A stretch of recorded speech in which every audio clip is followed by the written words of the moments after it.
Chalakudy fire സ്റ്റേഷന് പുതിയ കെട്ടിടം നിർമ്മിക്കാൻ സ്ഥലം കണ്ടെത്താൻ നഗരസഭാ കൗൺസിൽ തീരുമാനിച്ചു.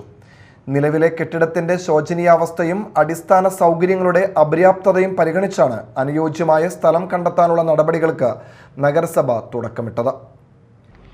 ചാലക്കുടി ഫയർ സ്റ്റേഷന് പുതിയ കെട്ടിടം നിർമ്മിക്കാൻ അനുയോജ്യമായ സ്ഥലം കണ്ടെത്താൻ നഗരസഭാ കൗൺസിൽ തീരുമാനിച്ചു.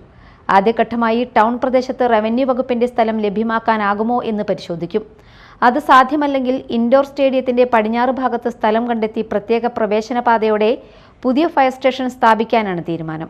പോലീസ് സ്റ്റേഷൻ റോഡിലെ നിലവിലെ കെട്ടിടം ശോചനീയാവസ്ഥയിലാണ്.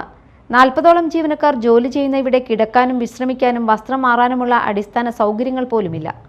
ജീർണാവസ്ഥയിലായ കെട്ടിടം ചോർന്നൊലിക്കുകയാണെന്നും റോഡരികിലാണ് ഭക്ഷണം പാകം ചെയ്യേണ്ട സാഹചര്യമെന്നും പരാതിയുണ്ട്. ഫയർ എഞ്ചിനുകളും മറ്റു ഉപകരണങ്ങളും സൂക്ഷിക്കാൻ പോലും മതിയായ സ്ഥലമില്ല.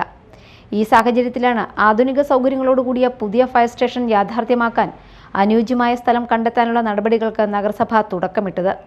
Media time, Chalakudy.